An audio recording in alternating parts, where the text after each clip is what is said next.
आयुष्यातल्या सततच्या समस्या सुटत नाहीत. कदाचित उत्तर तुमच्या ऊर्जेत दडलंय. चला पाहूया. बऱ्याचदा असं होतं की आयुष्यात संघर्ष येतात पण त्याचं कारणच सापडत नाही. असं अडकल्यासारखं वाटणं खूपच सामान्य आहे. अनेकांना हा अनुभव येतो. ही आव्हानं पैसा, आरोग्य किंवा मग आपल्या मानसिक स्थितीवर परिणाम करतात. या सगळ्या समस्यांचं मूळ आपल्या ऊर्जेच्या अडथळ्यांमध्ये असू शकतं, जे आपण दूर करू शकतो. जर ही लक्षणं ओळखीची वाटत असतील तर समजा कुठेतरी एनर्जी ब्लॉक झाली आहे. आपलं सूक्ष्म शरीर म्हणजे एक ऊर्जेचा थर, जो आपल्या शारीरिक आणि मानसिक आरोग्यावर परिणाम करतो.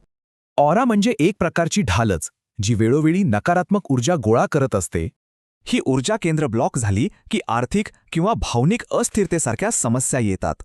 काही समस्या तर इतक्या खोलवर असतात की त्यांचं मूळ आपल्या कार्मिक ओझ्यात असू शकतं. आपली समस्या कार्मिक आहे की नाही हे तपासण्यासाठी एक सोपं तंत्र आहे. आलेली शेवटची संख्या आपल्याला एक स्पष्ट संकेत देते. विषम संख्या म्हणजे इतर अडथळे आहेत आणि समसंख्या आली तर समस्येचं मूळ कार्मिक असू शकतं.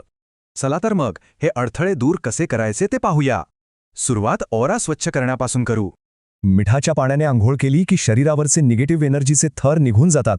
जमिनीशी जोडल्या गेल्याने म्हणजे ग्राउंडिंगमुळे ऑरा नैसर्गिकरित्या स्वच्छ होतो. हा लिंबाचा उपाय नजर लागण्यासारख्या नकारात्मक ऊर्जा शोषण घेऊन दूर करतो. आता हे पाहूया की चक्र आणि आपल्या आयुष्यातल्या समस्या यांचा एकमेकांशी कसा संबंध आहे.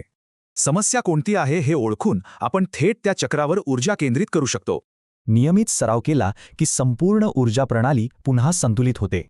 आणि शेवटी दीर्घकाळासाठी आपलं ऊर्जा आरोग्य कसं जपायचं यावर एक नजर टाकूया.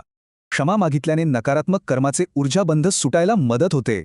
या कल्पनेमुळे एक प्रकारचं सुरक्षा कवच तयार होतं, जे नकारात्मकतेला दूर ठेवतं.